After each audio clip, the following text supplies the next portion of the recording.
Hello all, welcome to lovelies kitchen. ఈరోజు పాలకోవా ఎలా చేయాలో చూపిస్తున్నా. దానికోసం స్టవ్ మీద ఒక కడాయి పెట్టుకొని 2 లీటర్స్ పాలని వేసుకున్నా. మీరు మీ క్వాంటిటీని బట్టి పాలను తీసుకోండి.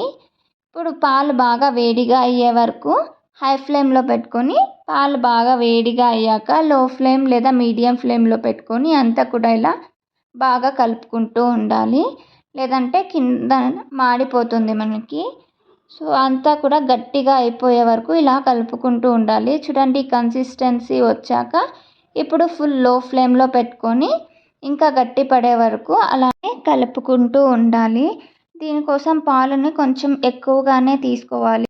పాలంతా ఇమిరిపోయి లాస్ట్ స్వీట్ అయ్యేలోపు మనకి క్వాంటిటీ అనేది తక్కువ అయిపోతుంది.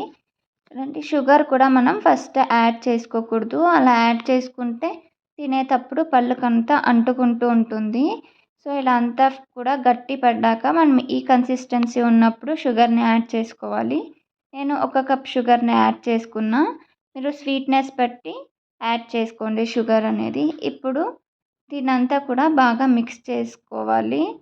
ఇలా షుగర్ వేసాక మనకి కన్సిస్టెన్సీ అనేది మళ్ళీ ఇలా లూజ్ అవుతుంది.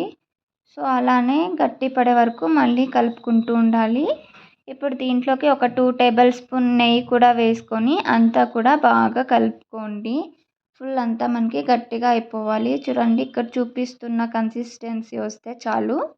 చల్లగా అయిపోయాక మళ్ళీ ఇంకా గట్టి పడుతుంది. ఇప్పుడు ఒక ప్లేట్లో నెయ్యి రాసుకొని మనం ప్రిపేర్ చేసుకున్న కోవాని దీంట్లో స్ప్రెడ్ చేసుకోండి. ఎంత థిక్నెస్ కావాలో చూసుకొని స్ప్రెడ్ చేసుకోండి అంతా కూడా. ఇప్పుడు దీని మీద డ్రై ఫ్రూట్స్ వేసుకోవాలి. డ్రై ఫ్రూట్స్ ఆప్షనల్, మీకు ఇష్టం ఉంటే వేసుకోవచ్చు, లేదంటే స్కిప్ చేయొచ్చు. ఈ స్వీట్ మనం 3 to 4 days బయట పెట్టినా కూడా ఏం కాదు.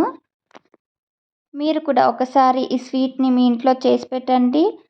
ఒకే రోజులోనే ప్లేట్ మొత్తం ఖాళీ అయిపోతుంది. అంత బాగుంటుంది తినడానికి. ఈ వీడియో మీకు నచ్చితే please like, share and subscribe. Thank you for watching. Bye bye.